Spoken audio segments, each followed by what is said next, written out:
This is Ground Media UG.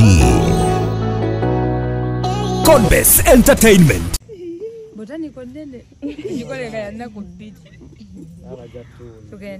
Hey Nina. Hi, how are you? Ugambota. First of all, thank you so much, by the way. Abantu tubatera kuyimukira banne mu ndongo ya feno ate wali sente naye muze real love appreciate his birthday. Okay. Watambulamu nokomao byali bitya? Canada? It was all love. Bana Uganda batulaga omukwano ne Charlie wange Hanson bali luno era njaga kwebaza Africa Decent Ontario for the whole journey. Bana beba promoter benakalaba basinga okuyisa obulungi abayimbi. Kamba kubire kalangu. Okay, bali luno wamlesa ali ati. Ali mulungi, but I think he's out of the country. Okay. Bwa komyo onogamba bana abantu bakubye nnyo music kamba iwemu akavulo. Bannange. Ekivulo ekyo nga kifuuse ekivulo. Kifuuse ekivulo balwa venue.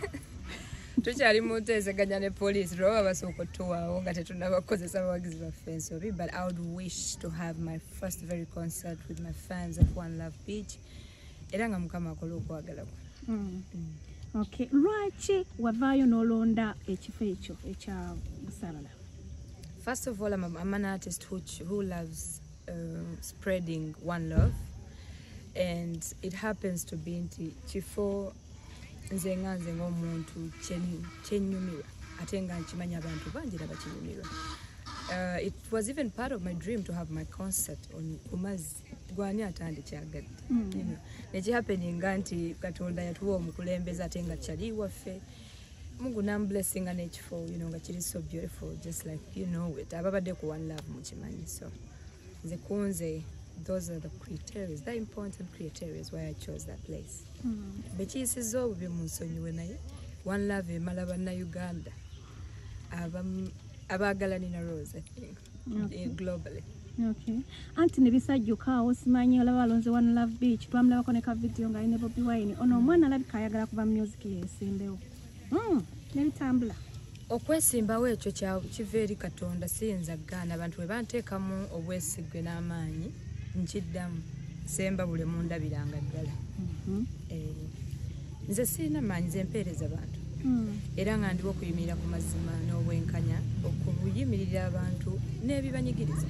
Olaba tusobola okukola music ne bamunyumirwa kati olw'okutuusa ensonga zaabwe eri abantu abatuufu kozi nabo balina abantu nabo beetaaga okuwulikika. Tuleke ebbazirira. Waliko omukulembeze mu federation? Bano ebikyaliyo. Munange. Tusaba akalule semba bule tubadde tugenda buuza ggwe. Kyovula nange nesobeddwa. Nze mbadde nkyanoonya kalule semba bule. Bintu ebimu bibadde sibigendamu nnyo n'engeri gye nadde ku ssomero ebintu time yange eri divided. I get to have a lot on my plate, okusoma, music, personal life.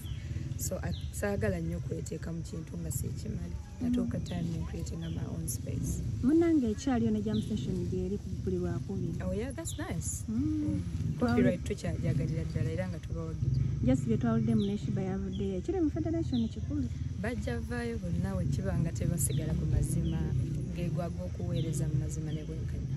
Amazima twetaaga okugamanya nti tuleke gwogerako bwogezi. We don't have to portray who we're not to serve this industry. We need to really be real to ourselves because buli kyetukola kigatta ku buli muyimbi buli kiiseeyiza omuyimbi. Okimanyi nti byatambudde mbu wawa n'amagezi bali luno mbwadduke agende ne ssente nga tugwira ku Nina yadduse mbu ne ssente za federation temusibaako kigambo si munaku nnyo kutuukaawo. Ye muyimbi gwe mmanyi gwe nkoze naye ate gwe ntambuddeko naye nga yeewa omuwendo. Ebyo bbe baagala kwogera kuyisaawo byabwe naye it's so pity that bino bye tuwulira ffe abakitandika kuba mutuufu ddala twali turepresentinga omuyimbi n'omuto atannaba kumanya kigenda mu industry. Kyanaku nnyo naye saba Mungu atukwateko twetereze mangu nga tetunnaba kumala mu maanyi bayimbi. Nakugamba Nina ensi egaanye kutwala ku kyeyo bweru. Okkiriza. Ngegaana etya? Egaanye. Uganda ekuganye. Nga mbuza ekyokulya, mbuza okwebaka, mbuza njagala, mbuze motoka nga kyekintwala nnyo because it's all about your priority. Nze sirabayo kiyinza kuntwala bweru nga nkyakubira music bannayuganda abatananko babucupa mbandidde mu nsi yange luko n'abawagizi bange. Olwo bano abafuluma abayimbi banna abafuluma agenda ku kyeyo oyinza bbawa amagezi ki? Well, simanyi ekyabatwala. We all have choices in life. Ebirwa byabwe biyinza okubasiba ebyange naye nze kyenandibagambira ekitalekeka nti Uganda yaffe niwe munagidduka. It's our country, it's our own to nature, it's our own to invest in, it's our own to love regardless of what's going on. Kyenyinza obagamba. Kuba bambi waliwo n'abaagenda nga tumanye pala bali mu mbeera nnungi naye ssaawa nze mwana njagala nnyo ensi yange kyovula neyita ne Ugandan property. Siyinza na ku advisinga mwana muwala oba mulenzi kuva wano ogenda tandika bulamu ebweru. I would want everyone to make it here in our own country. Nga naffe batuwogerako naye nga tuli mu nsi yaffe. Ati tuli wabweru. Bale bwe tuzigula emmotoka ne tuzivugira eyo tuba tubambisa balala bannange.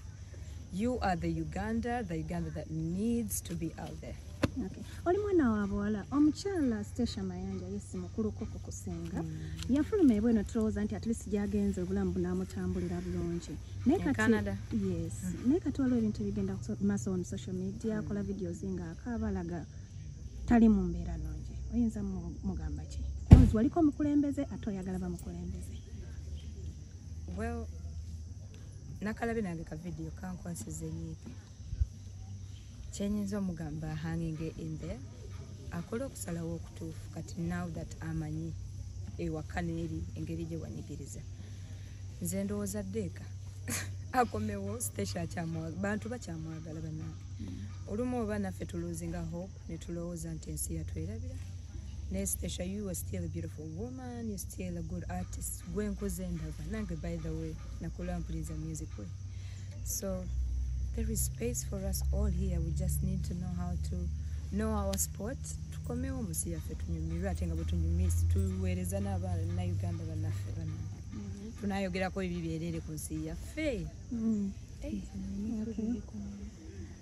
Oyina essuubi erikubira ku Hanson n'akomawo Uganda ne muddamu ne tukola music. Ani yagambe yadduse nebale kimubijjawo. Hanson is always traveling. He's a regular traveler kyemmanyi. Just lwakuba nti yali yabawa obudde n'abalaga nti federation kuba era yali akolera industry ye Uganda. So nze sigenda confirminga bigambo byammwe nga kyali wange kuba mukwano gwange efiz nti yakitadde era singa nkoonako n'agamba nino manyi tusale amagezi kuba tayinza kundeka wadde omukido wadde nange ngamba nti I think it's going to be back. Okay. Abavudde mu Nam Federation musobola okuformingayo group eyammwe oba mugenda joininga wuma? Simanyi bameka bavuddeyo kyekizibu nze bwe navaayo bwobwo ate nalina ebyensonga zange saagala kwogerera balala kuba we naagatta bingi nyinza okukola ez'omuliro gwe sisobola ezzikiza ezo ojja batuukirira oyogereko. Okay, nga tumaliriza abantu bagambe ekivulu ddala kyalaali gyekiri deeti buli kimu. Sigenda confirminga date ekivulu ekyabawagizi bange kigenda kutuuka at the right time manyi mumpagidde ebbanga ddene era mukirinze. I'll be letting you know on all my social media platforms. I want to thank you so much for loving and supporting me and for supporting new talent. Nange nyambula byonna bye bali bandogaluga Power UG straight. Okay.